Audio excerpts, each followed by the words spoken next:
आ रही थी एनपीएस, क्या उससे बेहतर है? ओल्ड पेंशन स्कीम जो 2004 से पहले थी, क्या उससे बेहतर है? तो इस कंफ्यूजन को आज हम दूर करने की कोशिश करेंगे इस वीडियो में। इस वीडियो को देख लेंगे तो आपके मन में कोई दुविधा नहीं रहेगी। तो आइए सबसे पहले देखते हैं कि इस तीन स्कीम में अंतर क्या है। अंतर का सबसे पहला पैमाना लेते हैं पेंशन की गारंटी। जी हाँ, जिस पेंशन की गारंटी की बात की जा रही थी, मांग की जा रही थी, सरकार ने उस पेंशन की गारंटी देने का ऐलान कर दिया है यूनिफाइड पेंशन स्कीम के तहत। इसमें यह कहा गया है नई स्कीम में कि आपको कम से कम 50% तो पेंशन मिलेगी, 50% से ज़्यादा भी मिल सकती है। लेकिन 50% किस चीज़ का?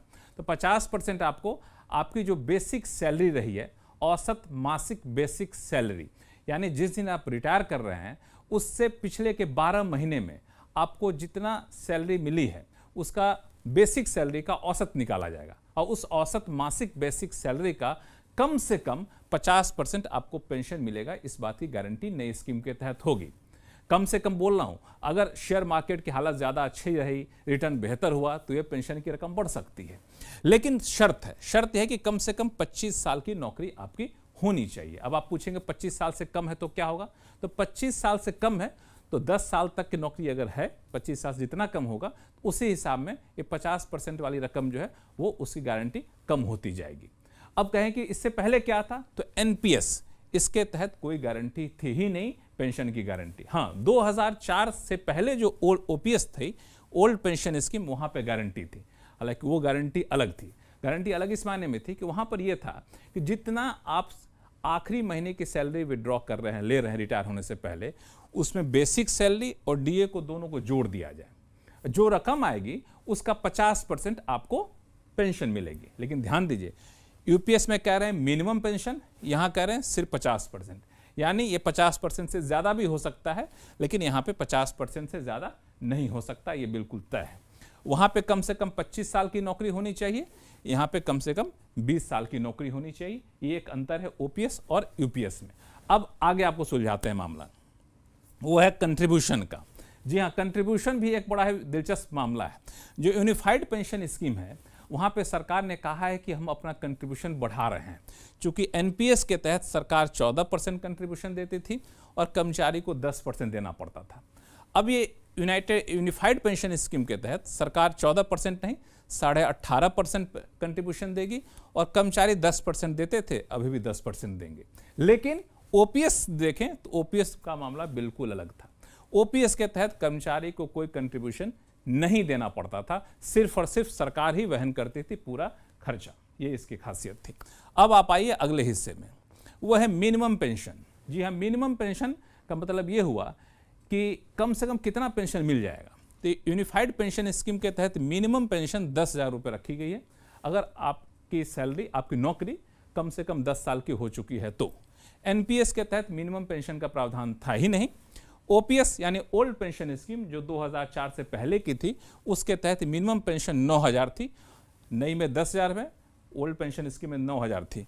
यहाँ पे 10 साल की नौकरी की शर्त थी, यहाँ भी 10 साल की नौकरी वाली शर्त बरकरार है। अब आइए, अब एक अगला मुद्दा है, वह है फैमिली पेंशन।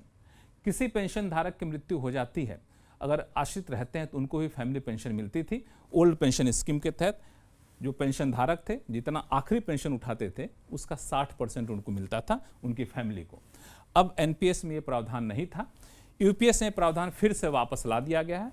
वहाँ भी फैमिली पेंशन 60% मिलेगी आखिरी पेंशन का, जैसा कि ओपीएस के तहत मिलता था। तो यहाँ पे ओपीएस और यूपीएस दोनों एक समान है। अब आप आगे आइए, वह है एक मुश्त रकम। जी हाँ, जब कोई रिटायर करता है तो लोग कहते हैं अच्छी खासी रकम मिली होगी, तो लमसम अमाउंट जो है वो मिलती है। तो वो एनपीएस के तहत तो कुछ ऐसा प्रावधान था ही नहीं।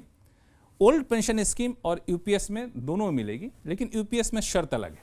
यूपीएस जो नई स्कीम है उसमें यह कहा गया है कि आप एक महीने की जो मासिक बेस सैलरी है, उस मासिक सैलरी का 10वां हिस्सा आपको मिलेगा हर 6 महीने की नौकरी पर। यानी 6 महीने की नौकरी की अवधि के बराबर एक मासिक सैलरी का 10वां हिस्सा, फिर 6 महीने की नौकरी के बराबर एक मासिक सैलरी का 10वां हिस्सा, ऐसे कैलकुलेट किया जाएगा।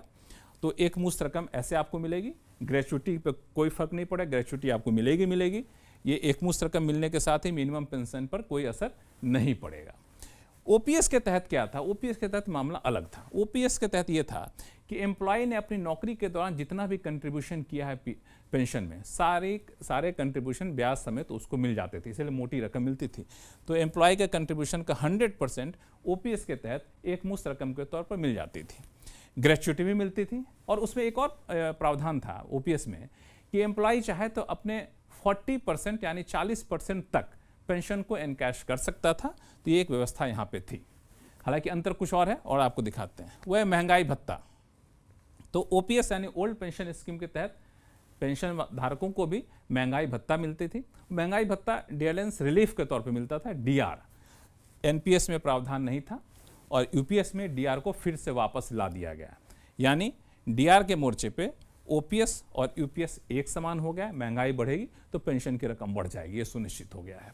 अब आप आइए, आपको दिखाते हैं वीआरएस। बहुत सारे लोग वीआरएस लेते हैं। तो वीआरएस लेने पे क्या होगा? तो जो लोग यूनिफाइड पेंशन स्कीम में आ रहे हैं, तो उनमें यह कहा गया है कि आप वीआरएस ले लीजिए, लेकिन जैसे ही आपकी उम्र 60 साल की हो जाएगी तो आपको इस स्कीम के तहत यानी यूपीएस के तहत पेंशन मिलना शुरू हो जाएगा। एनपीएस के तहत ऐसा कोई प्रावधान था नहीं, लेकिन ओपीएस में प्रावधान यह था कि अगर आप वीआरएस लेते हैं तो आपकी जो बेसिक सैलरी है और डीए है, आखिरी सैलरी, उसका बेसिक सैलरी और डीए का 50% आपको तत्काल दे दिया जाएगा। कम से कम 20 साल की नौकरी आपकी हो गई है तो ये वीआरएस के तहत प्रावधान किया गया था। तो यहाँ भी दोनों में अंतर है, ओपीएस और यूपीएस में, जो अंतर आपको दिखा दिया मैंने। अब आइए कि कई लोग पूछ रहे हैं कि ये यूपीएस किन किन पे लागू होगा। कुछ राज्य सरकार के कर्मचारी हैं, वो कह रहे हैं कि हम पे लागू होगा क्या। कोई बैंक के कर्मचारी फ़ोन कर रहे हैं कि हम पे लागू होगा क्या। कुछ प्राइवेट सेक्टर के कर्मचारी हैं। तो बता दूं कि अगर आप राज्य सरकार के कर्मचारी हैं तो लागू होने की संभावना है। शर्त सिर्फ ये है कि आपकी राज्य सरकार इस यूनिफाइड पेंशन स्कीम को लागू करने का ऐलान कर दे, जैसे कुछ राज्यों ने करना शुरू भी कर दिया है। अगर राज्य सरकार चाहती है तो राज्य सरकार के कर्मचारियों पर यूनिफाइड पेंशन स्कीम, नई स्कीम लागू होगी।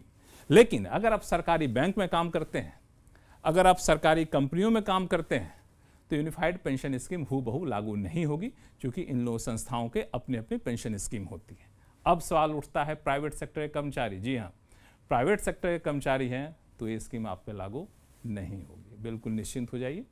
अब देखिए इस नई स्कीम की खासियत क्या है, देख लीजिए।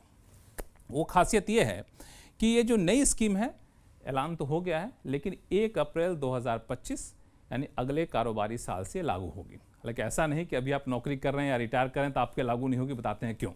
ये ऐसा है कि जो लोग एनपीएस में शामिल हो चुके हैं वो भी चाहें तो इस यूनिफाइड पेंशन स्कीम में शामिल हो सकते हैं, उनमें कहीं कोई दिक्कत नहीं है। कब तक शामिल होना, इसकी कोई आखिरी तारीख नहीं है। आप चाहें तो आराम से तसल्ली से तुलनात्मक अध्ययन कर लीजिए, इस वीडियो को देखिए, फिर सोचिए, फिर फैसला लीजिए।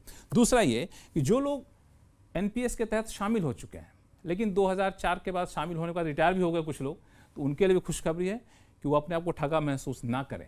अगर आप एनपीएस के तहत रिटायर हो चुके हैं तब भी आप नई स्कीम को चुन सकते हैं। शर्त यह है कि नई स्कीम को चुनेंगे तो आपके ऊपर एरियर बनेगा, उस एरियर का भुगतान भी सरकार करेगी।